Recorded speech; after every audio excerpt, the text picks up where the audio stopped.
Okay.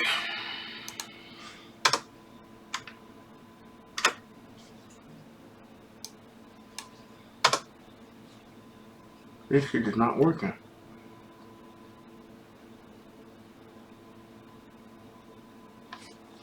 Oh, crap. Hey, hold on, people. That's not what I want to do. Alright, let's do this. Alright, give me 1 second. There we go. Okay.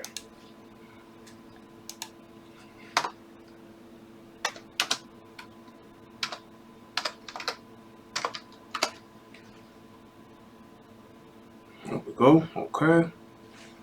Alright. Okay. Let's do this. Boom, boom, boom, boom, boom. All right, people. I gotta break this down for y'all. Let y'all hear this. It's new R. Kelly. Yep. I'm standing here looking in the mirror, singing damn in my cell. These hoes is telling lies about me, and I can't even post bail. And all you niggas think I'm through, and all you haters want me gone. These hoes have made a movie about me, saying I'm wrong. These hoes is trying to come up, cause they broke as fucking old. So they making shit up about me. That's right. Hey, and they don't give a motherfuck. They say they victims, but they grown. So they trying to get a check about me. That's what they try to do. Hey, if you don't want to find out the hard way, oh nah, then stay your ass at home if you're underage. These hoes is trying to come up. They trying to come up, man. What's good, people? Hit them with the Jussie. La la la la lies. It's all lies. La la lies. They ain't victims. They not victims. Hit them with the Jussie one more time. La la la la lies. It's all lies. Oh la la lies. What's happening? I am Brian Redmond. This is the Relationship Rehab, and we are talking about none other than Mr. Robert Kales Kelly. And my man is in jail.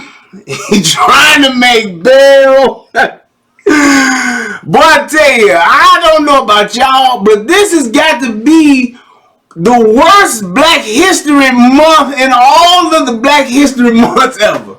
I mean, it just ain't working out for us. We got Jussie Lion, the Lion King. If y'all ain't seen that video, you better go ahead and watch that one too.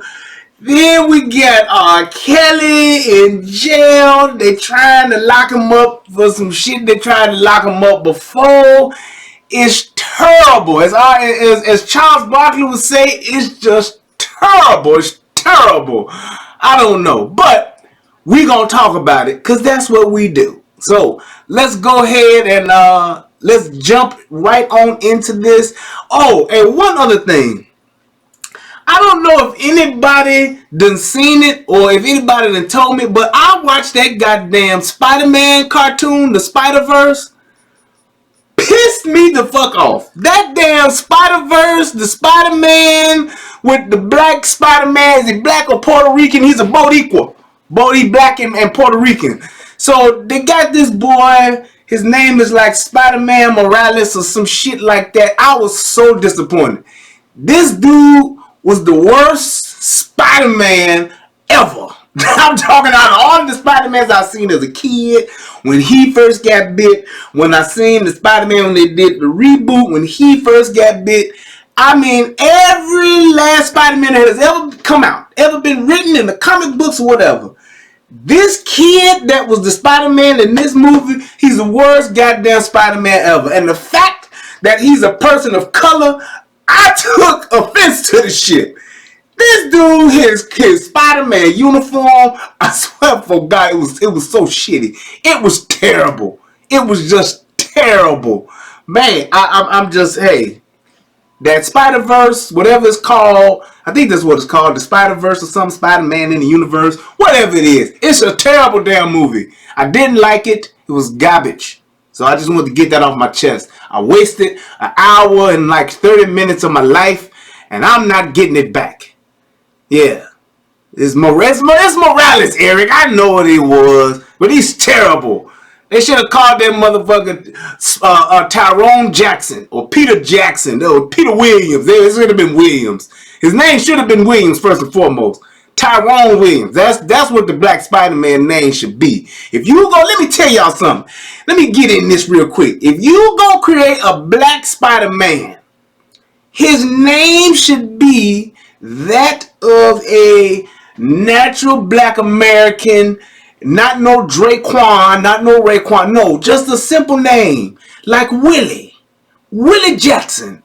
That's a good Spider-Man name, huh? Willie Jackson. He was hanging out at the liquor store. He was in the back of the liquor store. He reached down to pick up a short cigarette that somebody left burning. Because you know how we hit a short. You see a short down there. Oh, it's still burning. He's sipping on his 40 ounce. He said, hey, I'm going to hit this short. As he bends down to pick up the short cigarette.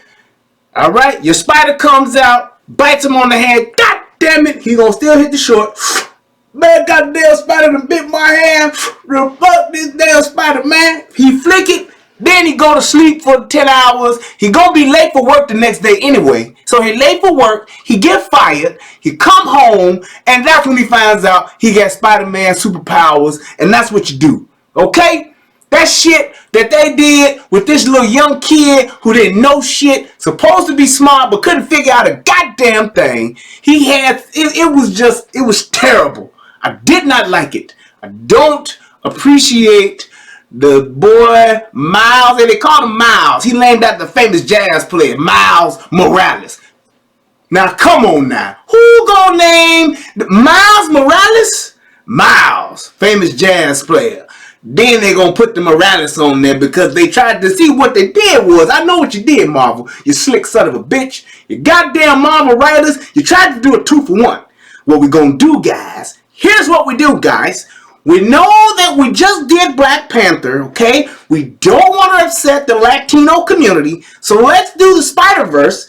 And we'll just name the kid, I don't know, let's do Miles Morales. How about that? They actually probably had a dartboard, and it was one of them Wheel of Fortune things, and they were spinning it, and they took the dart and threw it, and the first name came up was Miles. Okay, they spent the other board, and they put the last name as Morales. That's what they did.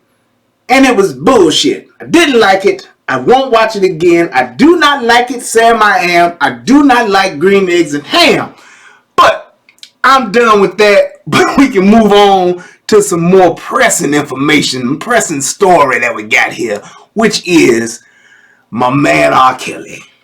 So, let me just say this. Let's get this shit out the way first. The FBI stuff, because I don't need no feds coming to look for me. Because the feds is watching. Ain't that what 2 Chainz said? The feds watching. Alright? Alright. So, federal law allows citizens to reproduce, distribute, or exhibit portions of copyrighted motion pictures, videotapes, or video discs under certain circumstances without authorization of the copyright holder. This is called fair use, and that's what I'm doing. And is allowed for purposes of criticism, news reporting, teaching, and parody, which doesn't infringe of copyright under 17 U.S.C. 107. Alright? So, here's what we got going, man. This son of a bitch right here, Michael Avenatti, details the evidence that they got on Kales, okay? Now, Kales is in jail right now. For those of y'all that don't know, he is locked up at the county, Cook County Jail. I'm sure they got him somewhere nice and comfy because he's Kales. Chicago's own. He's in jail, he's sitting up, and he got $1 million bond, which means he got to come up with $100,000 to make bail. In Chicago, ain't no bail bondsman. All right, it ain't like in what was that, Jackie Brown. It ain't like you go and you talk to the white man and you got your long ponytail like Samuel Jackson and say, hey, I want you to take this 10,000 bond off of Beaumont and put that 10,000 on R. Kelly. You can't do that. Ain't no bail bondsman in Chicago, okay? You ain't got the bail bondsman, so therefore you gotta post bail, which is 10% of whatever your bond is. You gotta post 10% of that in order to get out. Now, what most people do is they use their house. They use, if they got an expensive enough car, you can use a car, I guess. I don't know. But to either use your grandmama's house, you can use your auntie house, you can use your mama house, you can use your daddy house. If you know your daddy and you got a daddy, you can use your daddy house. Or you can just go to the bank, you can get a loan, say, hey, look, I got money, but I just need to borrow your money so your money can make more money for my money. That's what you do.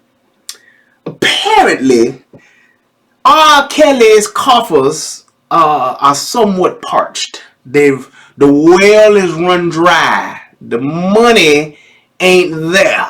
So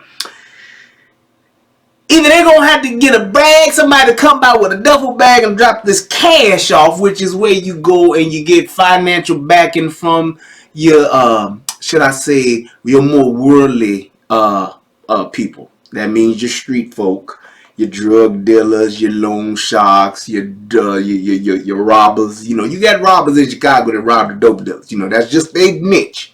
I don't just rob anybody. I rob drug dealers. You got them people too. And those people tend to have large amounts of cash flowing. That's what he got to do. So, now I don't know if y'all want to start a GoFundMe. Y'all can do that. But he's having some trouble right now. You say they say he can't post bail because he's $150 behind the child support. There you go. That could be the case too. Either way, he ain't got enough money.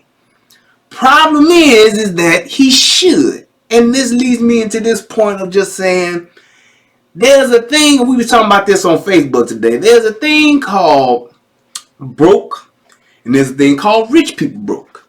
R. Kelly is what you call rich people broke. And pretty much what that means is he has enough money to live day to day, but he don't have the money that she don't nearly have the money he should have. We're talking about Mr. I Believe I Can Fly. We're talking about Mr. 12 play. 1, 2, 3, 4, 5, 6, 7, 8, 9, 10, 11, 12. 12 plays, yeah. 12 ways to love you. We're talking multi-platinum, tens of millions of records sold that he should have. Now, you might want to ask, well, what happened to the money? Where is the money? Did he spend all the money on hoes? Well, some. Did he spend all the money on cars and clothes? Partially. But the majority of his money, which most people realize, most artists, you make your money pretty much in two areas. You make your money, which is how most artists make their money today, doing shows, okay? And they make most of their money doing shows because they don't know about the music business and they don't know about this thing called publishing. Publishing is where you really make your money long term. That means your publishing rights is basically what you should have and aspire to own a large portion of, so that when you are old and gray and when your children come to be of age, they can still get paid off of your labor and it was not done in vain. Okay? That's what your publishing rights do for you. However, most young artists and most of us young black artists don't know jack shit about publishing rights. They don't know that ain't what you sign away.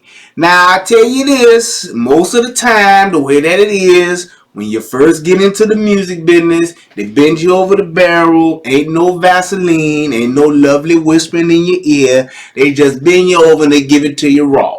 ODB style. Yeah, baby, I like it raw. Yeah, baby, I like it raw. Huh. Shimmy, shimmy, y'all, shimmy, yeah, shimmy, yeah.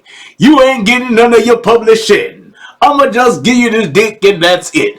Take all your money and leave you with shit. That's what happens. However, that's the way that it goes, and it's okay when it's just for one album. Problem with a lot of artists is that they do two things that really fucks them up.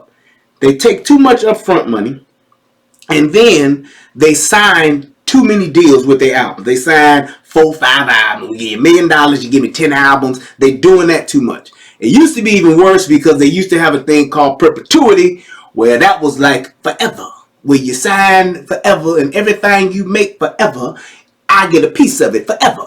And that's where your Rothsteins, your Goldbergs, your whoever's the people that's running the music game, they would just get that forever until it never stopped. They got rid of that part of the law. So you can't do perpetuity no more with your music contracts. So people still are doing 10 album deals because they broke and they're starving and they want to make it. They want to eat. They want to buy clothes and cars and all that. They want to buy hoes, and they sell it and they write it and they sign their life away.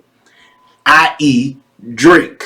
Drake, most number ones ever. You know it's a long time when you take the 4 off the motherfucker, like Bernie said. Most number ones ever. And this nigga is just doing nothing but getting baby paid. He just got out of his contract. This last album, Scorpion, just gave him his wings. Now he's free like a bird. He's free now. So now Drake is really going to be getting paid. Drake may be worth, I don't know, maybe about 30, 40 million, maybe 100 million, whatever he may be worth. But baby, yep, the gay general for Cash Money Records that's running it and running through these dudes, he's the one getting paid. That's why baby worth probably $500 million or well into probably close to $1 billion before it's all said and done, because baby had him in that contract just like he had Wayne. He was getting all the monies. Wasn't giving them shit. He was getting it all. I think he still got Nicki Minaj too. But Drake worth $100 million, but Drake them probably generated about 500, 600 million.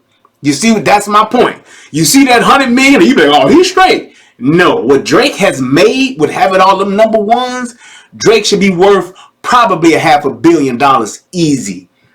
And we ain't talking about no shows or none of that. We're just talking about with that dude with 10 albums and 23 or 24 number one hits. Do you realize that most people, when they make one song that gets to the top of the Billboard charts, that goes number one, most people should never have to work again if you got your paperwork right. You should be good.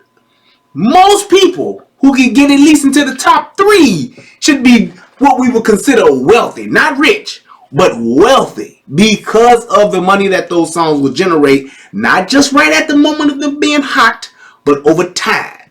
Y'all do realize that your great grandkids will be watching a commercial one day and one of Drake's songs will be being played in the background. You do realize that there'll be a movie we'll be watching 10 years from now, and there'll be a Drake song playing on the score. He won't get paid for none of that. That'll be going right to baby and his people, his kids. But that's all I'm saying. So when you don't have that kind of stuff in order, you gon' have that money. You gon' get money. You say, Drake, baby, he got to have more than that. He got to have more than that. I can't believe that baby only worth 150 million. I can't believe that. No. It's too many number ones. It's too many number ones. He got to be at least at 500,000. I can't believe that. I just can't believe it. I had to look it up myself, but I can't believe. Tell me how much Cash Money worth. That's what you want to do. You talking about he 150 million liquid. Tell me how much Cash Money is worth. Because I know Cash Money got to be worth more than that. It can't just be no way. That's too many records sold. Too many number ones. But get back to my point. Either way, that's why he don't have no money. Same thing with R. Kelly. R. Kelly has signed away a lot of his publishing, especially from one of his biggest albums, 12 Play, is gone to Houghton Publishing, which is Aaliyah and them parents. Whatever. That's in their family now. So a lot of the other stuff that he's done over time because of the lifestyle he's led, he's been extended. He's extended himself way too far. He got kids, he got wife, divorce, house here, house there, Chicago tracks, he ain't paying. And the problem with that is that R. Kelly is a musical genius, without a doubt. He is a musical genius. My man knows this music. It is his life, his passion, his gift. Yes. However, he has always been known to not be very business savvy, if you will. He's not very smart on the paperwork side of the game. And because he's pretty much done things like touring and stuff and going out and singing, he can sell out shows and concerts. That's where he pretty much makes his money. So when people went ahead and did the whole mute R. Kelly thing, that really like hurt his money. Okay, so it's like that is really been his problem. He has not been able to really manage his finances well. I've heard rumors of management mismanaging his funds, stealing from him, and all that kind of shit. So that's why you had things like he got evicted out of his house in Atlanta, Chicago track saying he late on his rent and all that kind of stuff. So with that being said, that's why he's probably having this problem now. And even though he got to pay $100,000, it ain't just easy to just come and get $100,000 liquor when you ain't been able to sell no shows or work no shows the past few months.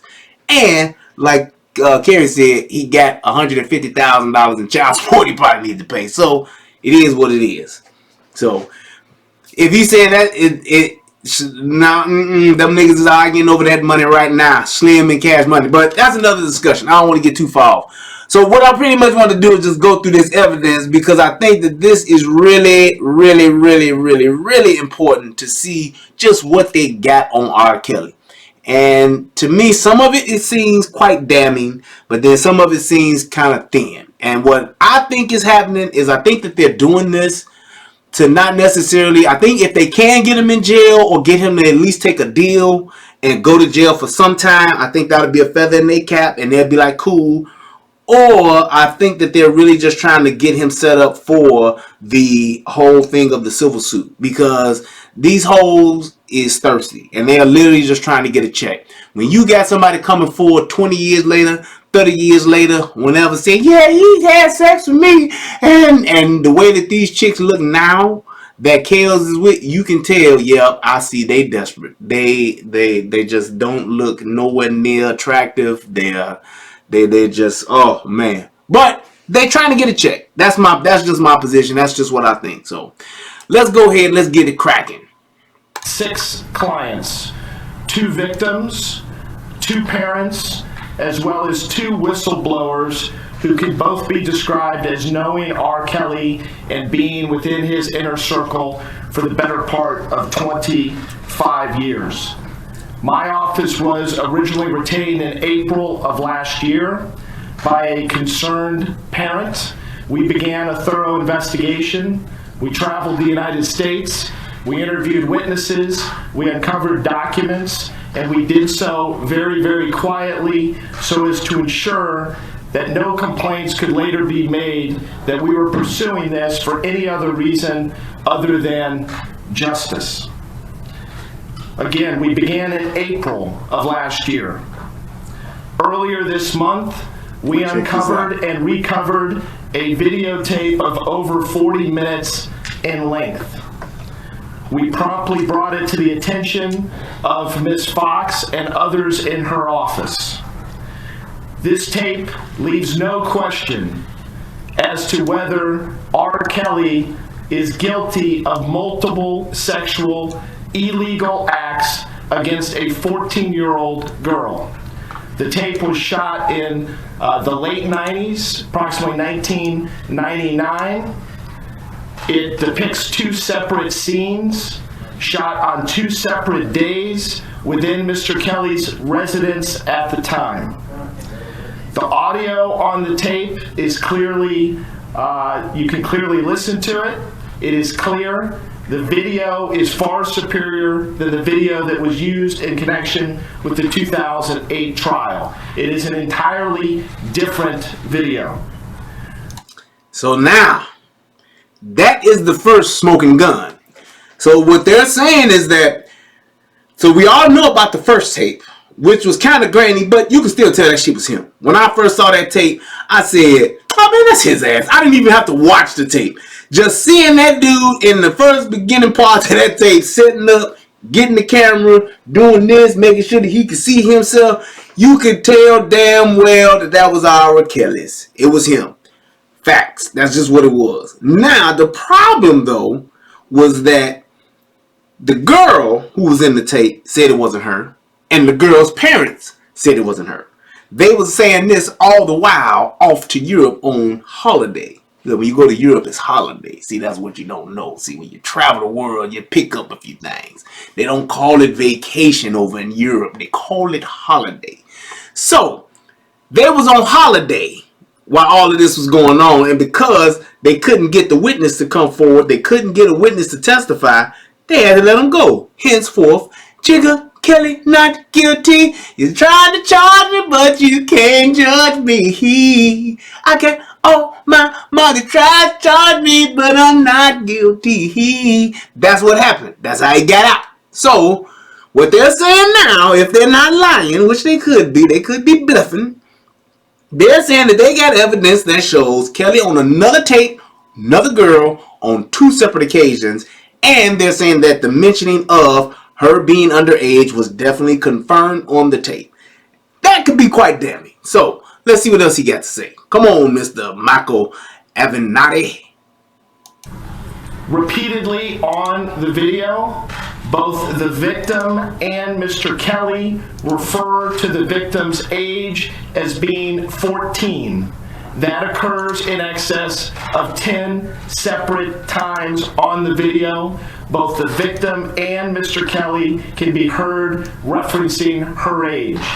It is also clear from other things that are depicted on the video that this was in no way role-playing during some sexual act. It is clear that this young lady was 14 years of age during the time that...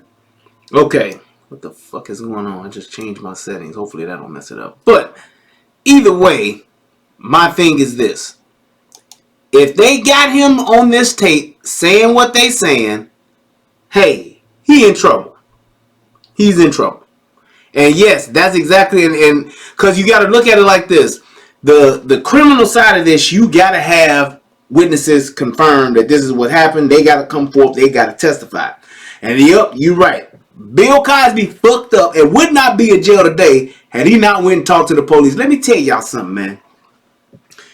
Just a side note here. When you're talking about going to the police, it is the police job. It is the detective's job, the investigator's job. It's their job to lie to you and talk to you and to make it seem like they are your friends so that they can get as much information as possible.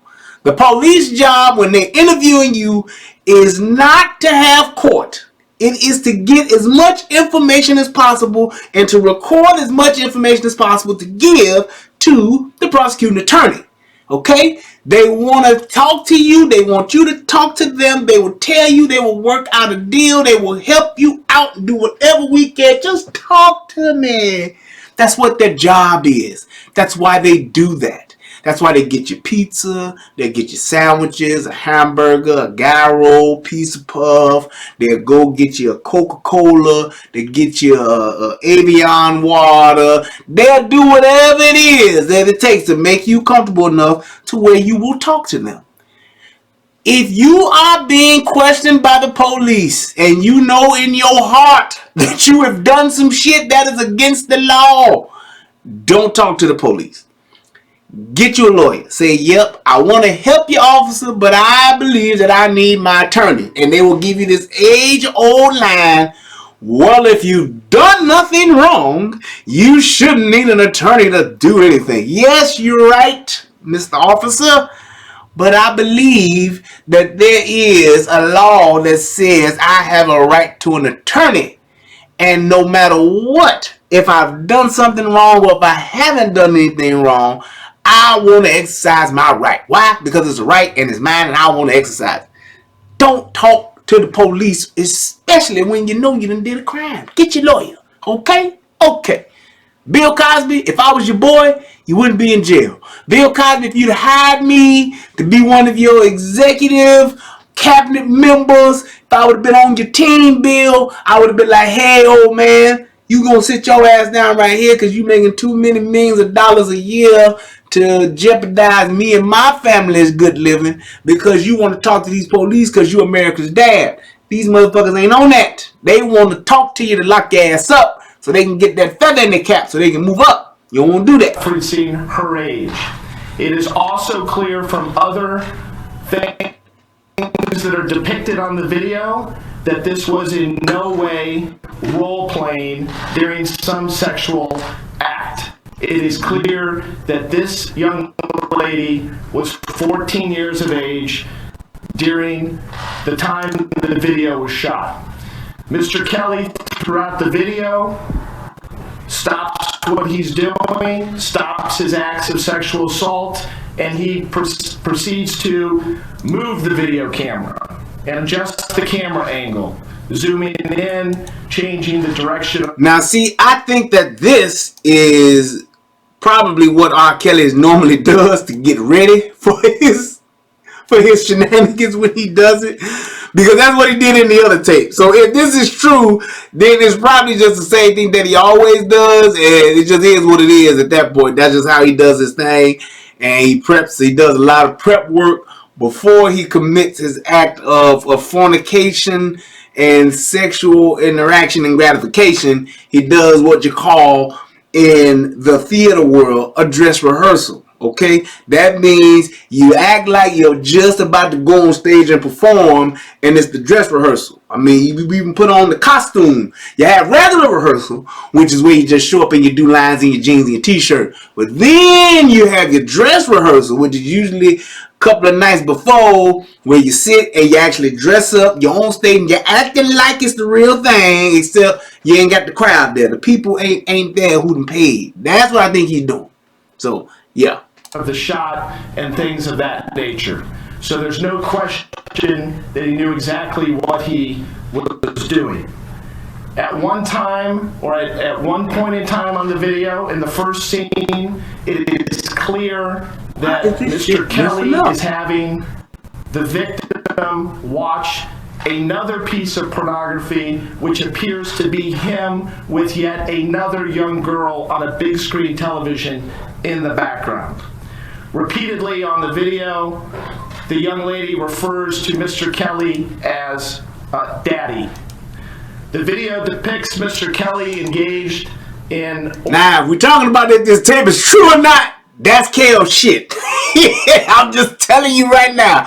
That's his shit where he want people to call him Daddy. I'm just saying, that's what he do. That's how he do his thing. So that is definitely why I believe that there is a possibility this is a second tape.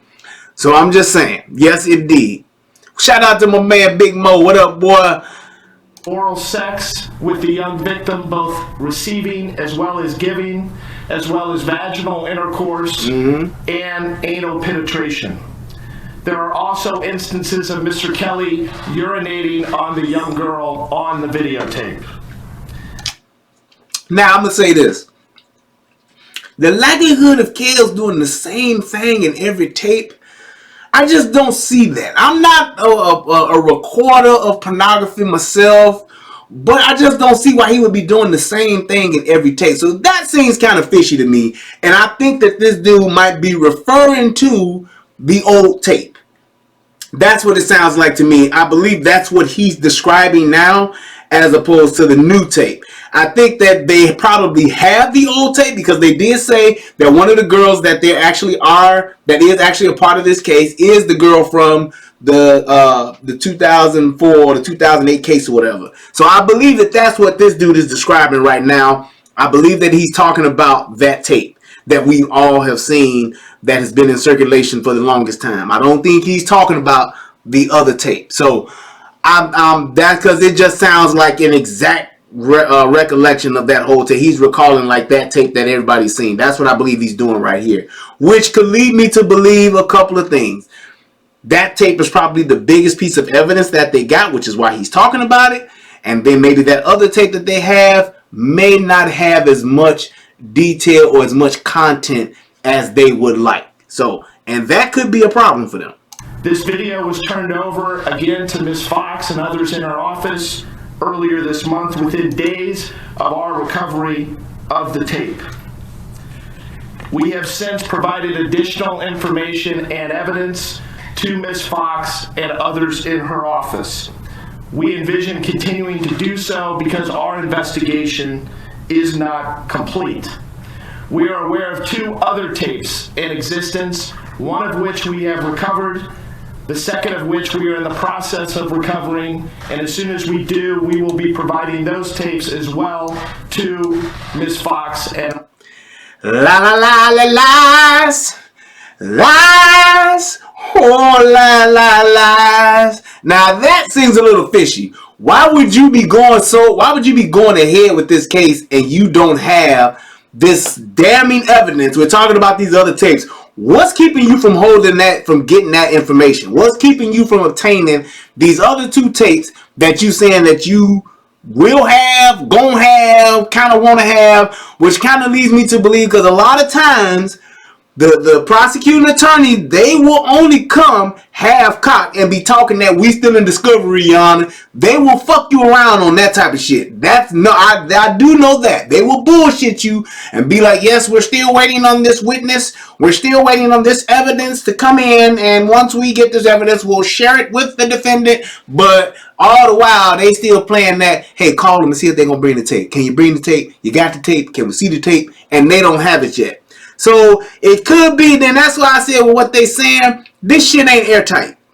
This case is far from being airtight, which is why I'm not just 1,000% sure that Kales is going to jail. Because they're not coming with like the Fed approach. And what I mean by that is most of the times when the feds come, FBI show up, when they sitting your ass down in the room to talk to you, they usually got all their shit together. They got your ass. Usually the feds don't even make themselves known to you or make contact with your ass until they got your ass. Okay? When the feds got you, they got the tape, they got the dates, they got the evidence, they got the witnesses secured. They are literally ready to go to trial. And the only reason why they talking to your ass is to see if you gonna crack or to see if you can flip and get a bigger fish for them. That's usually what they doing. So it's like with this being said, it seems like he got a lot going on to where he's saying, hey, I don't know, but I think that we kind of sort of got it together, but we got enough to talk about it, so let's make this noise. That's what I'm thinking. Others in her office. Today marks a watershed moment in the 25 years of abuse by this predator known as R. Kelly. He, together with those that enabled him, undertook a course of action over 2 decades to abuse and sexually assault young girls, especially many of whom were the most vulnerable in our society. Girls that many would not listen to.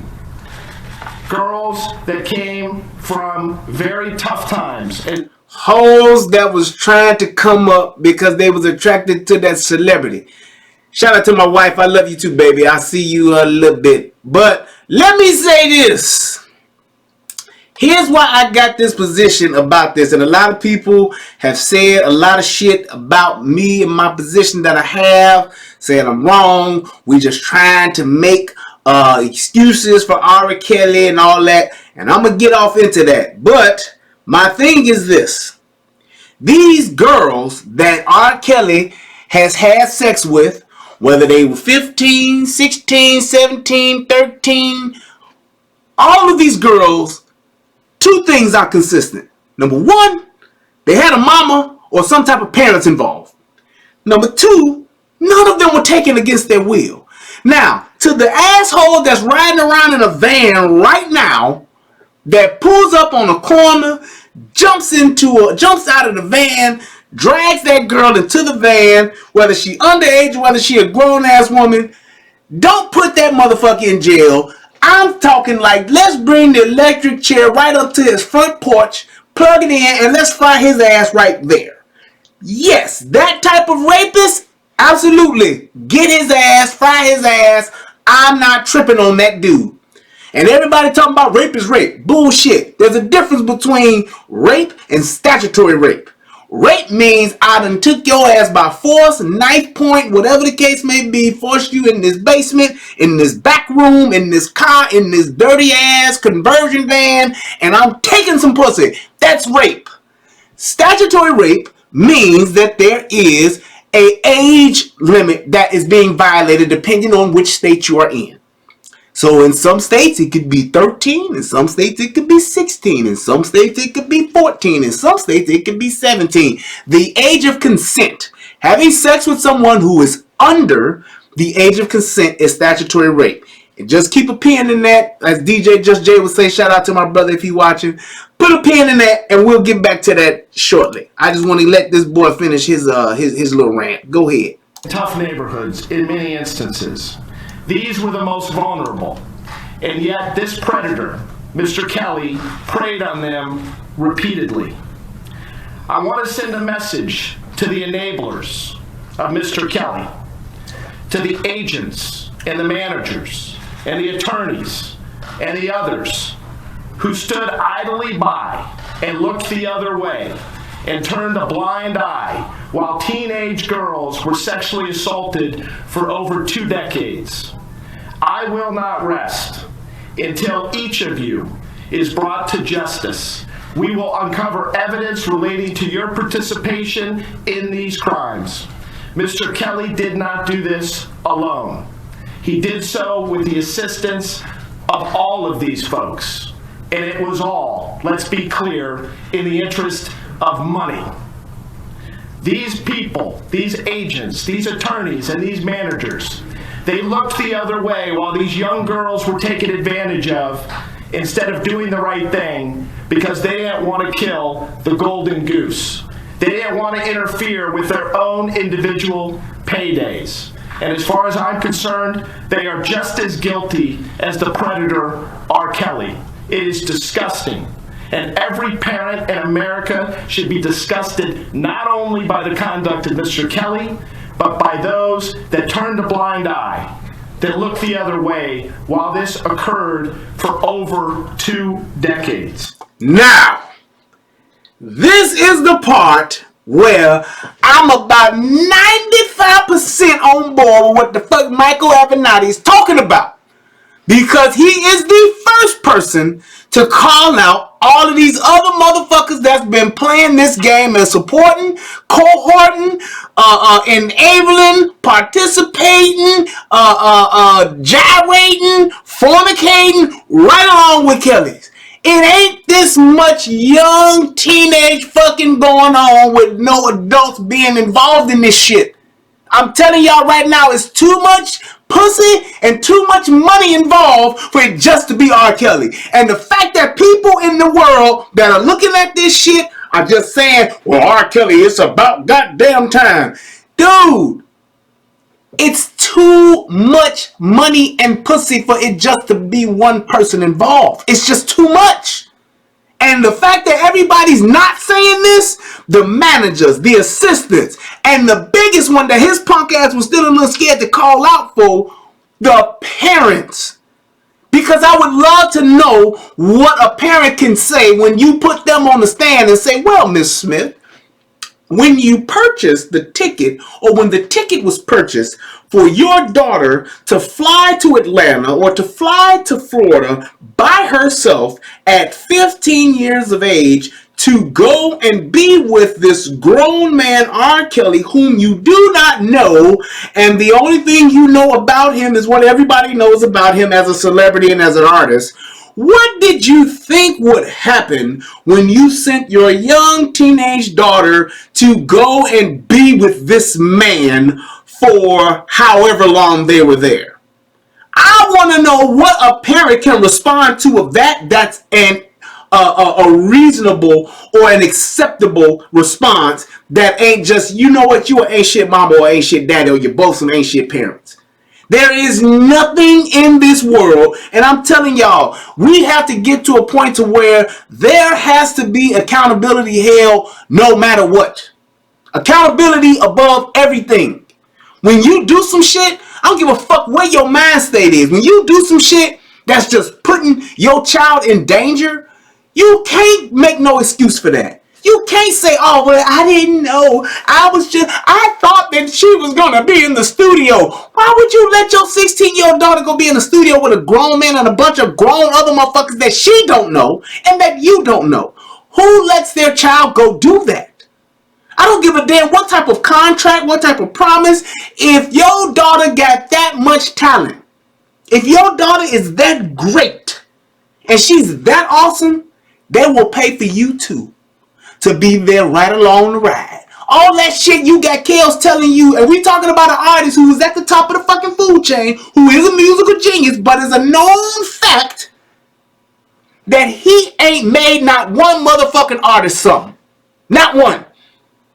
Every person he's ever done anything with, even Sparkle. Sparkle had a fucking splash in the music business. Bloop. That's it. You talking about 20, 30 years of this man being in the game. He ain't made not one person that we didn't know shit about, who didn't nobody know, into a star.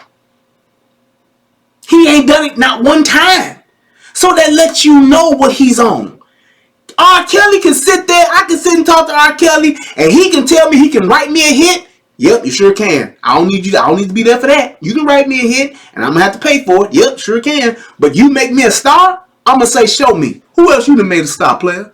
Now, you a star, absolutely. Certified, bona fide, got the paperwork, got the Grammys, and the accolades to prove it. Tell me one person R. Kelly has made famous. Besides that young 14 girl on the tape that don't nobody know who she is. He's never done it. So the fact that a parent will believe that, that's bullshit. Hell, you can't even tell me. You look at Dr. Dre. Dr. Dre has put his stamp on several artists' career. Like if it wasn't for Dre, there would be no Eminem. Eminem would have been a splash in the pan.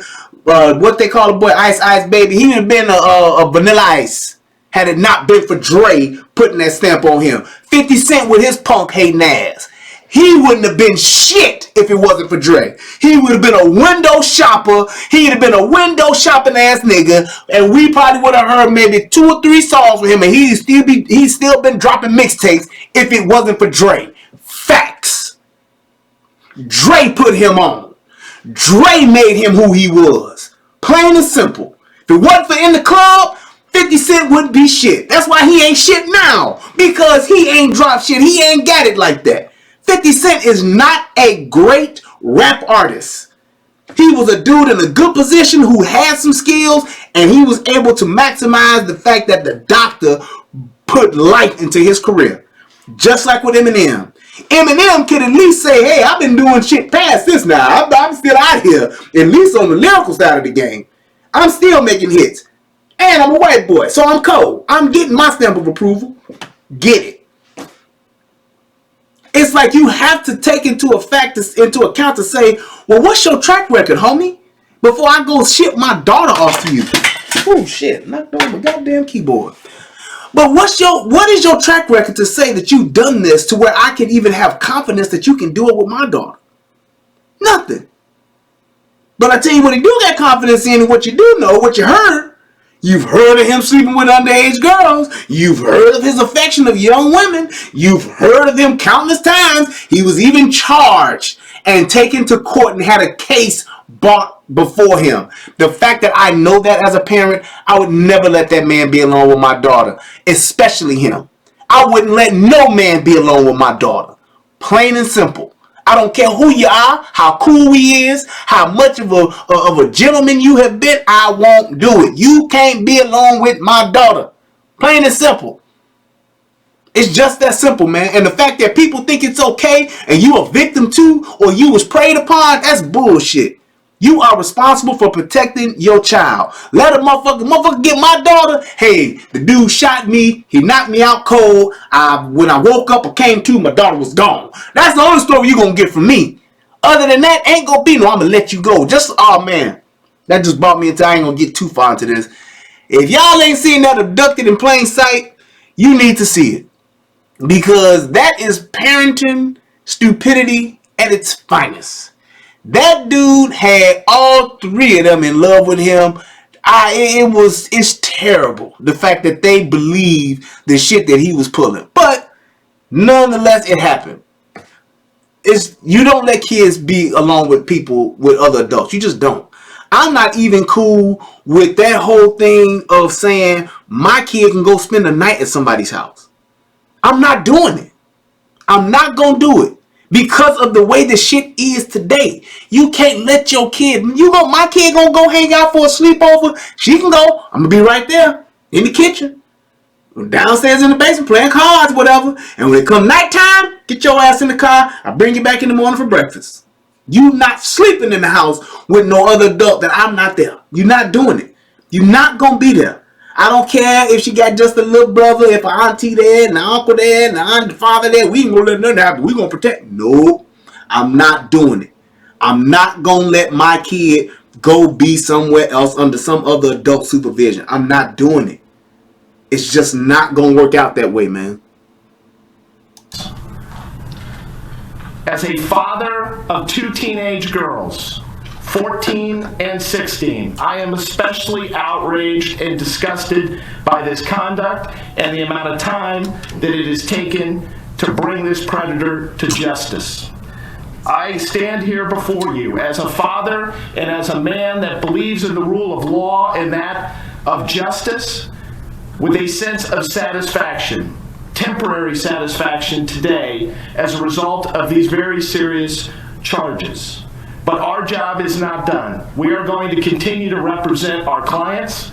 We are going to continue to do what we've done for over 10 months, all in the pursuit of justice and what is right. I am highly confident that Mr. Kelly will be convicted. I am confident that he will be convicted in other jurisdictions as well, and he will rightfully die in a prison somewhere, whether it be in Illinois or elsewhere in America. He should never walk free another day in his life as a result of the over 2 decades of abuse that he dished out and participated in time and time again. Alrighty. Now here's where I get into my bag. Here is why I have the position that I have. And we can go back to the pen that we put in earlier. When you're talking about somebody paying for the atrocities that they've done, when you're talking about paying their debt to society, I get it. However, we as people, we as Americans, we as the public, we have this thing that it seems to be so one-sided to where the only people that can be victims are women. Because everybody's making excuses for all of these old ass hoes that's now coming forward. Just like them old hoes that came forward with Bill Cosby. Just like that old hoe that came forward for the judge that was about to become a Supreme Court justice. All of these old hoes get to come forward now, 10, 20, 30, 40, 50 years later, and make these accusations because they don't have no factual evidence, just accusations. And the minute they make an accusation, they are instantly given victim status and 100% reliability. They are truthful, they are telling the truth, and we not only should, but we have to believe them. So if a woman comes up right now today and says, I was raped by such and such, we instantly have to believe them, and we instantly have to make them a victim. No circumstances, no, well, hey, both of y'all was drunk, both of y'all was popping X. The man is instantly held responsible and held to a higher standard. However, we're all supposed to be equal. We're all supposed to be afforded the same rights and equality as each other because we're no different. It's just a man and he's just a woman. And just because you have a penis and I have a vagina doesn't mean that they're anything different. I can do just the same thing that you can do. Anything you can do, I can do better. I can do anything better than you. Yes, I can. No, you can't. Yes, I can. No, you can't. Yes, I can. That's exactly what we have to do.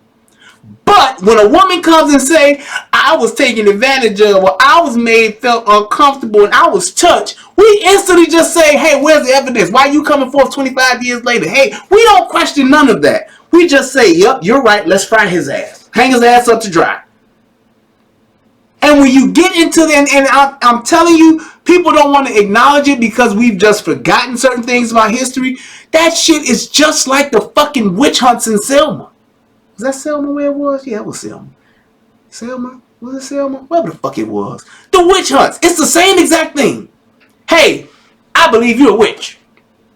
Lock her up, take her into this room, and we gonna torture the shit out of her until she confess. And if she don't confess, we really know she a witch. We gonna burn this bitch alive at the stake in front of everybody under thunderous applause, and we're gonna cheer.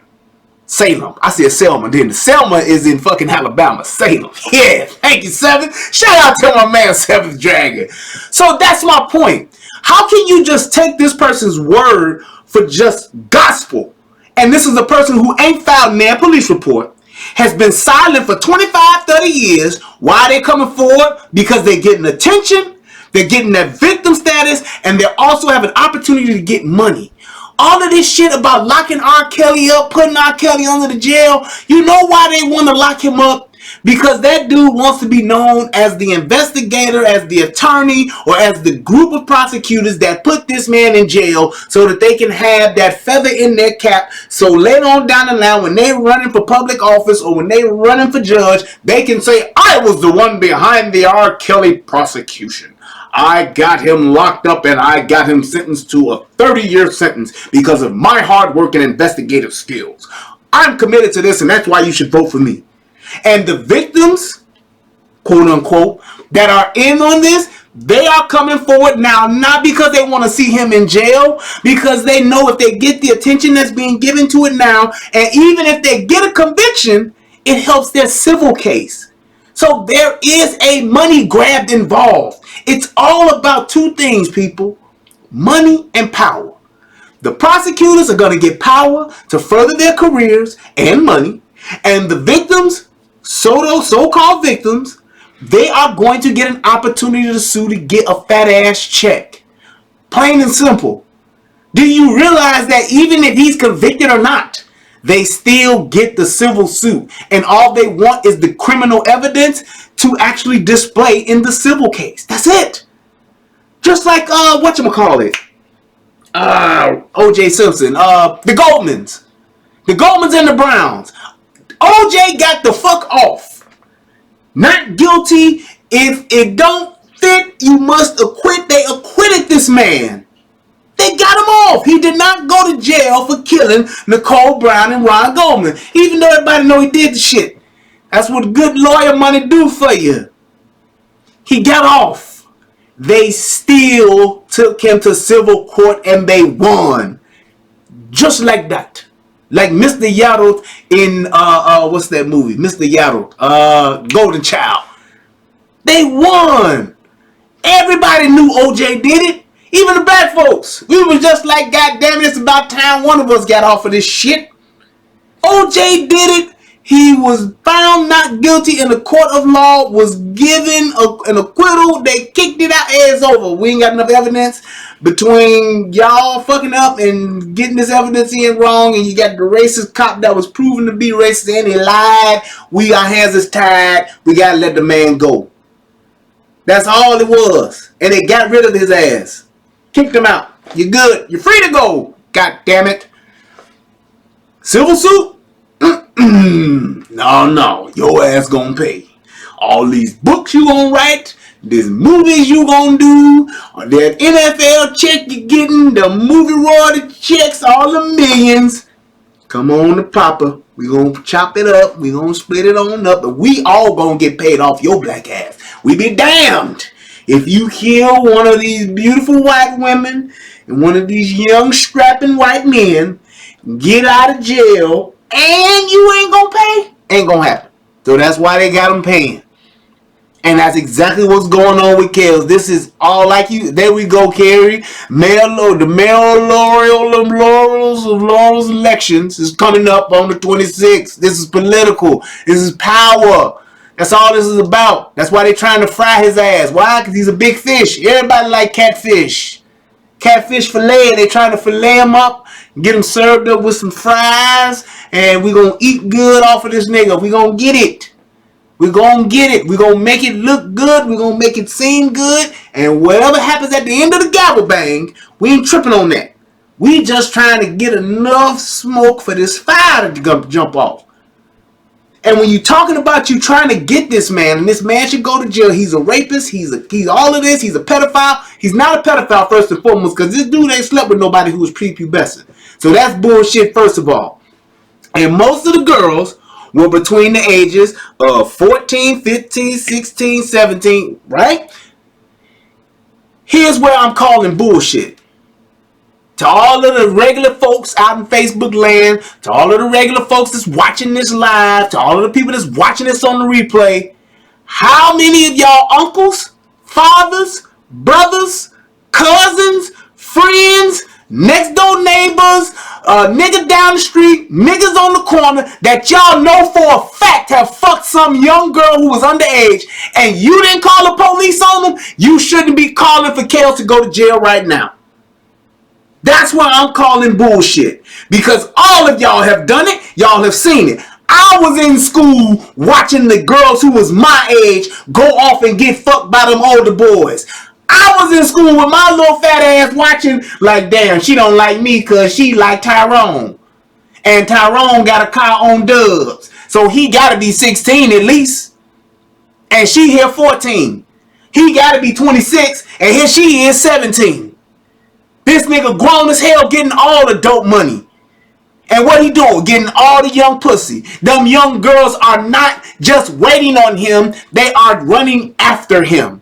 He's so fine. He's so sexy. I want to have his baby. I want to fuck him. Ooh, if I just get a chance, girl, I'm going to give it to him. That's what they was doing at my age. I know what they on now. In my time, and when I was in elementary school, we talking 8th grade. Nigga, we was happy just to be able to fit on a girl's booty, grab her titties, and her not say nothing. If a girl let you just fill her up and rub on her, you was happy. You was ecstatic. I was good. No, I didn't get to have an orgasm. I'll take care of that when I jag off tonight. I didn't care. I just got to touch her. Nowadays, these girls are doing that shit in 3rd and 4th grade. They fucking full-fledged porn star fucking at 8th grade. So you tell me what it is. These girls, and what I'm saying, the reason why I'm bringing it up is because they know what it is that they want and what they doing. A girl that's 16 nowadays, she not only knows if she not having sex, but she not only knows who she wants to fuck, but she been knowing who she want to fuck and when she gonna fuck them. A girl being a virgin at 16? It's unheard of now. And I'm not talking about just 2019. I'm talking about in the fucking 2000s. That shit's unheard of. These young girls have been doing this shit for years. So don't make it seem like, even though Kelly is breaking the law, yes. But don't make it seem like these girls are fucking victims because they're not being held against their will. They're not being forced. They're not being tied up and put into a van. These hoes are showing up to the shows and trying to get backstage. They wait. I have seen young girls waiting for the tour bus at the back of the venue before the show ain't even over. And they know it's getting close to it. So let me take my ass out here with my tight ass mini skirt on and my little titty showing and go stand by this motherfucking coach bus so I can hopefully get chose. Nah, that is a fact. I have seen it with my own eyes. I've seen these young girls know that somebody is going to be at the mall. Shout out to the Evergreen Plaza where they know he going to be at the mall and they all take their young asses up there. Dressed like fucking whores. Why? Because they know what they want. And that's the point that I'm making. They know what they want to do. They know if they see Bow Wow up at... Y'all motherfuckers don't remember when whatchamacallit wife, Russell Wilson wife, was sleeping with Bow Wow? Come on now. Y'all don't remember that? Bow Wow was young as fuck. Wasn't no women saying, oh, that bitch is tripping. She's sleeping with little Bow Wow. Bow Wow was young as hell. Fucking the shit out of motherfucking Sierra ass. Come on, man. Y'all don't remember that though, right? So these young girls, they know what they want. They know what they want to do. They know who they want to do it with. That's why these young girls ain't just out fucking the same dudes at their age. They fucking the boys that's older than them. It's been going on since the dawn of time. You take the average woman that's 30 or 40 years old today and go back to her first child, especially if she in the hood. Especially if she grew up in the hood. You take your average woman that's grown right now, that got a kid, and you go back to that kid's age, I guarantee you that woman is at least 17 years old. Ain't no older than 18 before she didn't have her first baby. So if you having your first baby at 17, 18, that means you at least been fucking before that. And you 9 times out of 10 was fucking somebody who was older than you. So you not a victim. You know what you was doing. Plain and simple. You know what you were doing. And the fact that you making this dude out to say, hey, did he break the law? Hell yeah. But to make this dude out to say he's a super predator and all that bullshit, and these girls was just victims, bullshit to the back. They was chasing that dude. They chasing that dick. They know, all of the girls knew that R. Kelly came up to Kenwood on Fridays.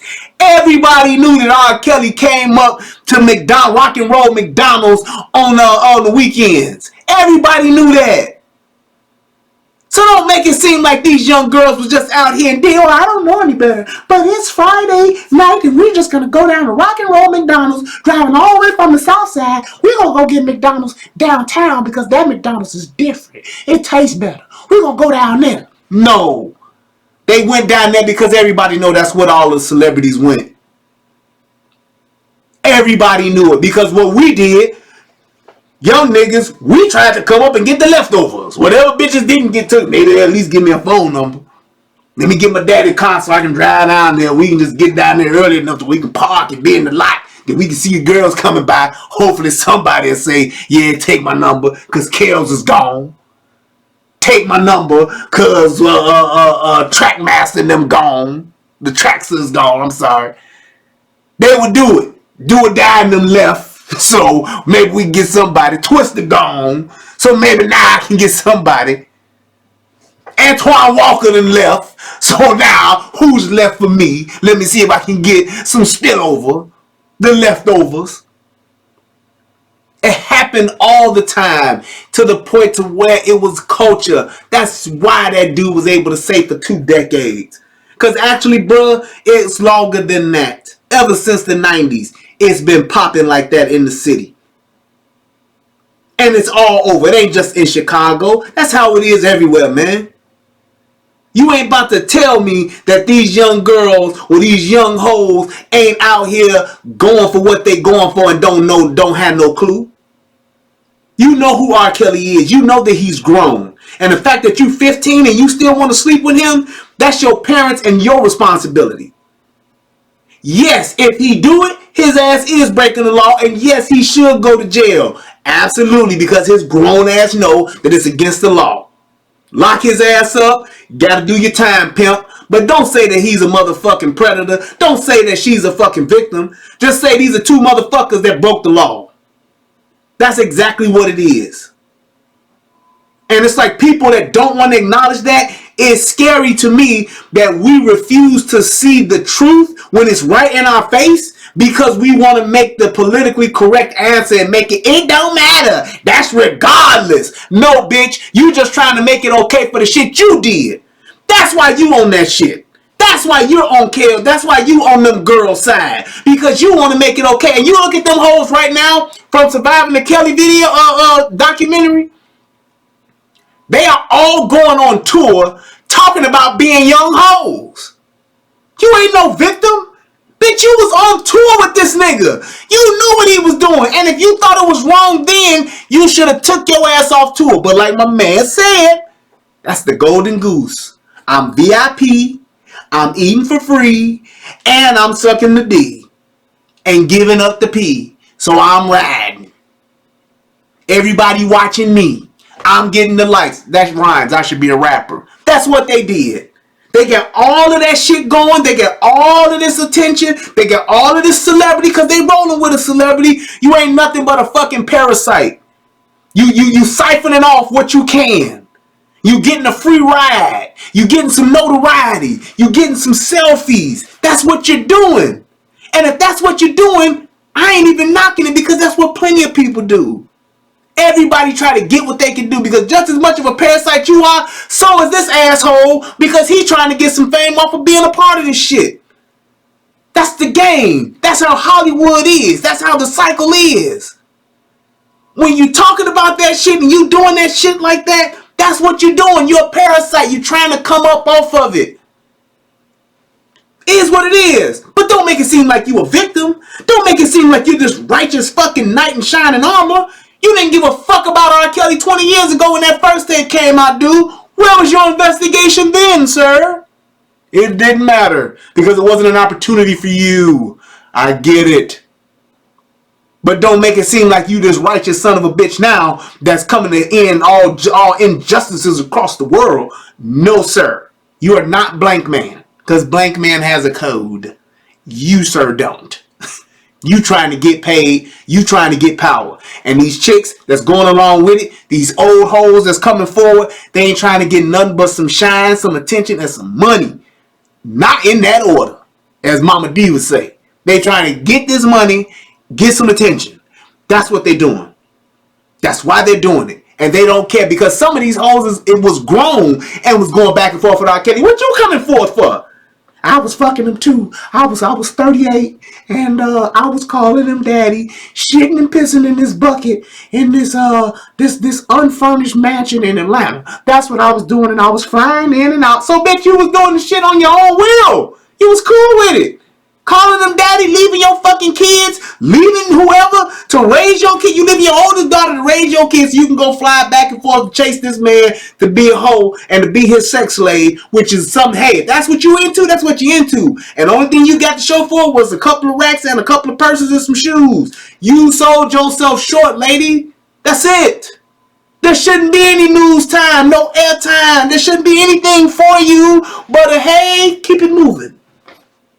We understand, man. Step right there. Like the dude that be on Judge Wapner on People's Court. He be like, so you got caught, you had to pay, and now, well, that shit was still bullshit. I don't know why it did. We understand. We got some paperwork for you to sign right there. Go ahead, step down. Next person, step up. Yeah, that's what they need to do. Just keep it moving. You was a hoe. You was a groupie. You got your rocks off. You got to fuck the dude you wanted to fuck. Go ahead and bow out gracefully, ma'am. Move on with your life. Hopefully you can find a simp or some nigga that don't care about your hoish ways or your hoe phase and is willing to build a life with you. Just take that and go. Take it and go. Just do that. Don't sit here and try to make it seem like you was this young girl who was just totally taken advantage of and you didn't know no better and it was just the worst time of your life ever, and that you know and somebody had been there for you and this wouldn't have happened and you just don't want it to happen to anyone else, and that's why I'm coming forward 27 years later. No, I didn't file a police report. No, I didn't go and get a rape kit done. I just want to show up on Today, people, and say that I was a victim too. Me too. Us as well. Us too, or whatever. That shit ain't cool, man. And the fact that we rolling with that shit, that's a problem. Because it's getting out of hand. Anytime somebody can just say, yup, me too, and we say, okay, come on, you with it. And then the minute a dude turn around and say it, we don't have nothing to say. Well, yo, dumbass, you shouldn't have did that shit. You should have picked a better chick, man. You shouldn't have let nobody. That's the first thing we do. Because when you talking about the girl who accused Harvey Weinstein, oh, that was the first one and the first shot fired, and it was a fucking megaton blast. Boom! We can't believe Harvey Weinstein would do something like this. This is an outrage. He's a Hollywood executive, and the power that he had over that young girl, he grabbed her breast. He wanted her to come up to his room and shower with him, to take a shower with him. He wanted to fuck that young girl, and she didn't want to. It's terrible. Yes, it is. And then it came out that she did the exact same thing with a young boy. And what did we say? Oh, she did that shit too? Yeah, she did. They said she had that young boy and she was fucking shit out that young boy and didn't nobody do nothing. For when he underage? Yeah, he was underage. But ain't nobody... Ain't nobody locked her up. Ain't nobody came and pressed no charges. No, That's what it is. That's exactly what it is. So we say, hey, let's go and burn fucking Harvey Weinstein at the stake. What he did was wrong. It's terrible. It's an atrocity. And we should not allow this in our world. She did the exact same thing. What did we say? Not a goddamn thing. There's no reciprocity in that shit. When the roles are reversed, it's a woman. Well, she didn't know. Well, she just, gobble gobble gobble, gobble gobble. Hey, giggity giggity. We don't know, and we're okay with that as men. We should be fucking outraged. How come this bitch ain't being strung up by her toes and hung upside down and whipped at the stake, burned at the stake too? But we don't want to even say that. All I'm saying is this. If we're going to be justice warriors, if we're going to go out for the right thing, and we're going to be righteous, keep the shit even across the board. You need to put that same angst, that same level of fucking animosity, that same anger, that same I'm not going to stand for it, we're not going to take it. Oh no, we ain't going to take it. We're not going to take it anymore. Should be across the board. Everybody gotta go. Hey, yo, everybody's going downtown on the A train, like in Harlem Nights. Do do do do do do do do do do do do. Everybody goes. Quick, Sugar Ray, the boxing dude, Jack Johnson, everybody got to go. If you're going to lock them all up for the same crime, everybody got to go, man. You can't pick and choose. Oh, well, she's a woman, so she don't get to go. Oh, well, she's a woman, so she gets to come and say this. Oh, well, she's a woman, but she don't have to pay. Oh, well, she's a woman, but she's still a victim. No. Everybody should be outraged, men and women alike. Same way y'all talking about Me Too, it should be the same thing for him too. But you ain't. And I got a problem with that. The same way y'all want to go ahead and say that Cyntoia Brown was a fucking victim and she was pimped out, she was abused. Tell me how a young boy at the age of 8 or 9 who is forced to have sex with his older sister, you tell me how he's not fucked up in the head, and I'll understand. Because that's exactly what happened to R. Kelly. And don't nobody give a shit about that though. I do. Nobody gives a shit about R. Kelly being forced at 8 years old to fuck his sister. Do you understand the ramifications of that psychologically to an 8-year-old boy? And ain't nobody talking about that? But Cyntoia Brown can kill a motherfucker in cold blood and while he's sleeping? And the response from women, he shouldn't have been trying to buy no pussy. Women sell pussy every day. Whether you're selling it for a date at Philippe's or whether you're selling it for $100 on Backpage or 100 roses on Craigslist. They still selling pussy on Craigslist, ain't they? I guess, I don't know. But the fact of the matter is, you selling pussy. Plain and simple. Whether you want to dress it up, or whether you want to be at the Bunny Ranch, or whether you're going to be on 83rd and Cottage. It's the same exact thing, it's just in a different fucking package. And that don't make you better.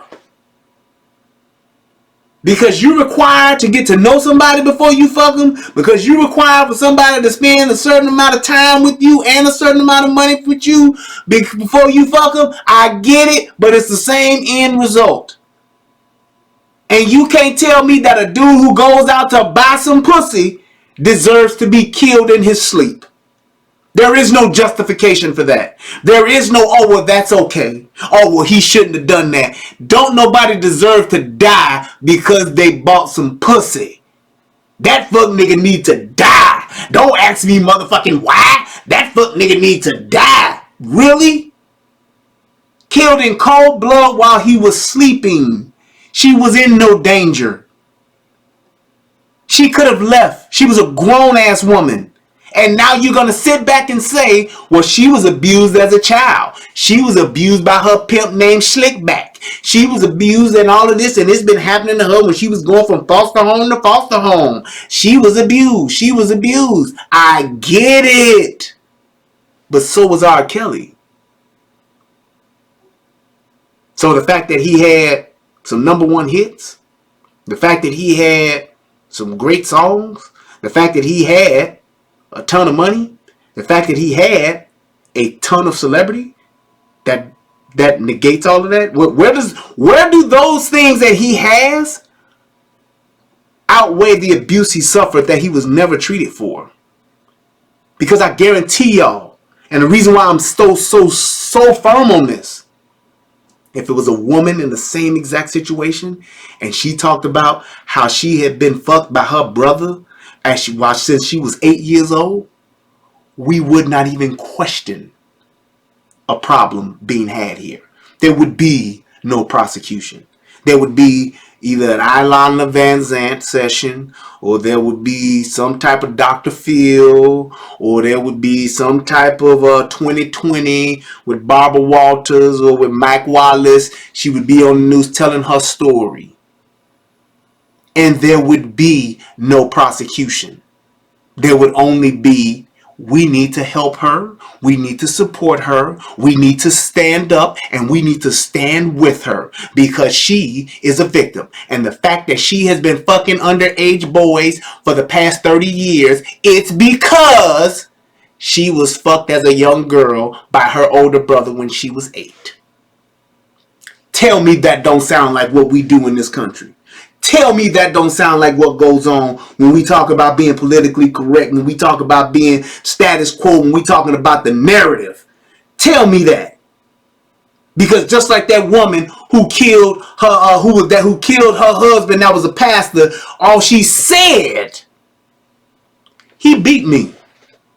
No evidence, and even her kid said, my daddy never laid a hand on her. She got off because of what she said. Fuck what she did. The fact that she said this, slate's clean, go and start over, you get a do-over, hit the reset button, you go and live your life. You go out and you do what you need to do. We understand. We're not going to hold you accountable or responsible for the fact that you killed somebody because you said he beat you. I got beat when I was a kid and it made me psychologically crazy, and that's why I killed this dude 40 years later who had nothing to do with anything that happened back then. It was just that I snapped. I lost it. I suffer from postpartum depression. That's why I killed my 8 kids just to kill it out the blue one day. Okay, no problem. Keep it moving. That's the type of world we live in, man. And I'm not saying that don't hold no water. In certain circumstances, it may. In certain instances, it very well could be definitely a deciding factor. But you're talking about somebody who can come up and say years ago they got molested, years ago they got abused, and that's why they did the fuck shit they doing today? Then you got to say the same thing whether it's a man or a woman, because it shouldn't matter. Last time I checked, brains were identical. Organs were the same. So what makes it different for him because he has a dick, and what makes it different for her because she has a vagina? I have yet to have anybody clarify that for me. But you're not going to tell me that a woman can suffer from postpartum depression and get off for doing the fuck shit she does, and a man can't be suffering too. You're not going to tell me that. And the fact that we're not challenging that, the fact that we're not talking about that, that's a huge problem. Because what it turns out to be is that you're saying that this particular gender is better than that particular gender. And that's why I say it's not about feminism, it's about female supremacy. Because that's exactly what it is. I think that because I am of this gender, I am not only equal, but I am greater, and I should be afforded more privileges and rights than you. That's supremacy. And we have a lot of that shit going on, and ain't nobody calling it out. I know I am. I know Tommy is. I know DJ is.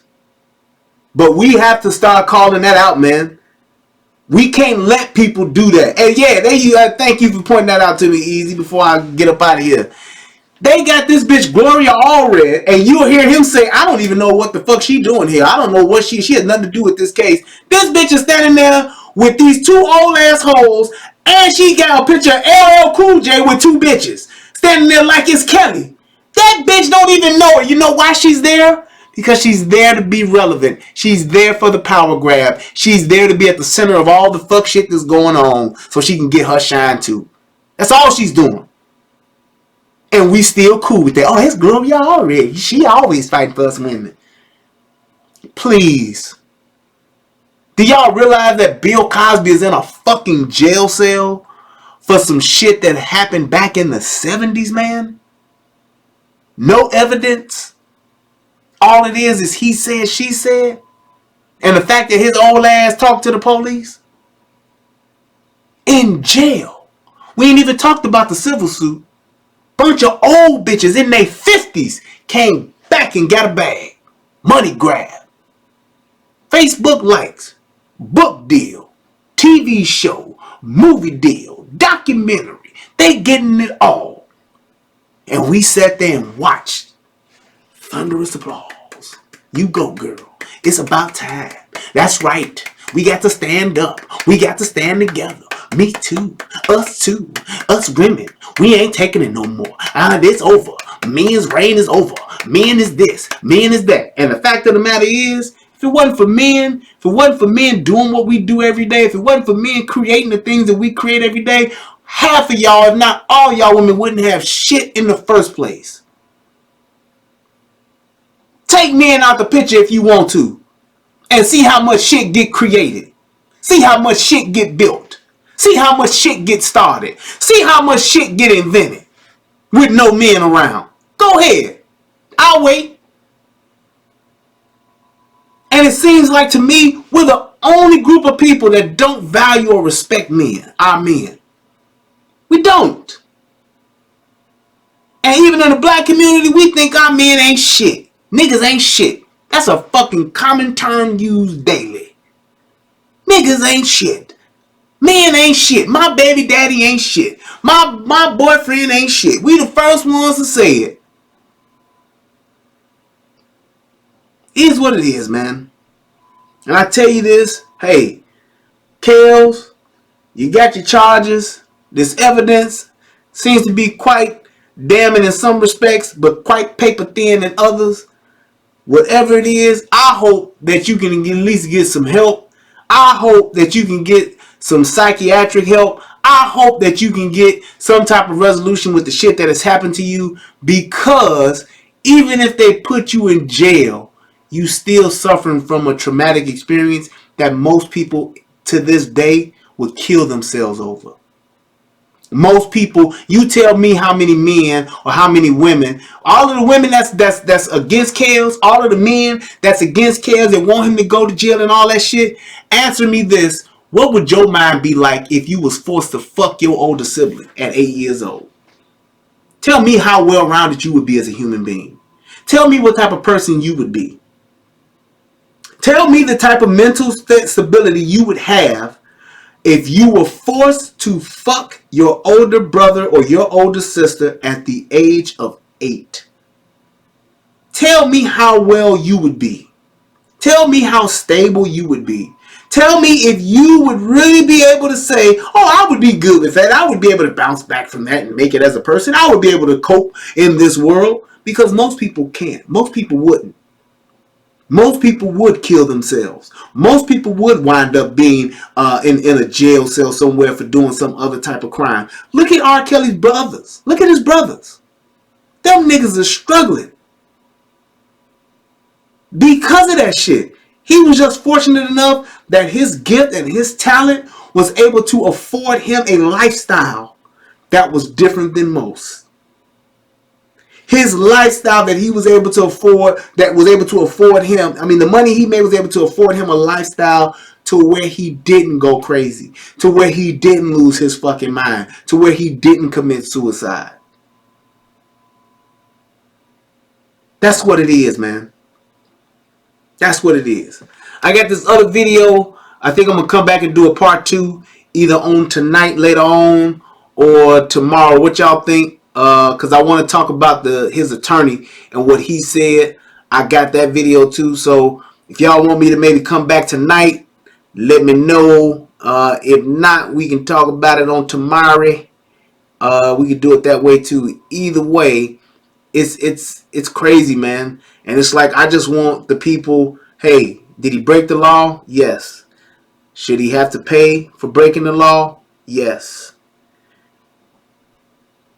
Should the other people who were involved, who were his cohorts, who were his in business with, who were in support of, who enabled, should they have to pay too? Abso-fucking-lutely. Every manager, every executive assistant, everybody needs to pay. And I hope that Michael Avenatti holds true to that and says, all y'all, including these parents. I think if parents had to go to jail for doing fuck shit to their kids or allowing fuck shit to happen to their kids, I really believe that it would make parents be more responsible. Because if a parent is thinking, if I let my child go get fucked on by this grown man because he paying us $50,000, I'm going to go to jail, or I can't go to jail, then yeah, maybe I won't do it. Yes, his sister needs to go to fucking jail too. If we can lock a motherfucker up for some shit they did 30 and 40 years, we can lock Bill Cosby up for some shit that happened 50 years ago, 40 years ago. Yes, R. Kelly's sister should go to fucking jail. She should be under the jail, under the motherfucking jail. She should be in jail before he go to jail. She should be in jail. But ain't nobody going to knock on that bitch door yet. Ain't nobody subpoenaed her yet. Ain't nobody even attempted to even talk to her to try to get her ass to say, well, look, your brother done implicated your ass in this shit. We ain't going to get her. You know why? Because she has no money. That's why. She has no fame. She has no celebrity. It is what it is. We have to get past that part.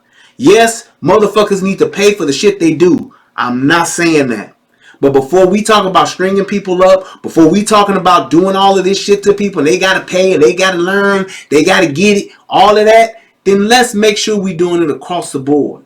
Let's make sure that we're doing it so that everybody that's committing the crime and everybody that's enabling the crime and everybody that's supporting the crime, they all go to jail. They all should have to pay. All of his fans should put up $1 and bail him out, right?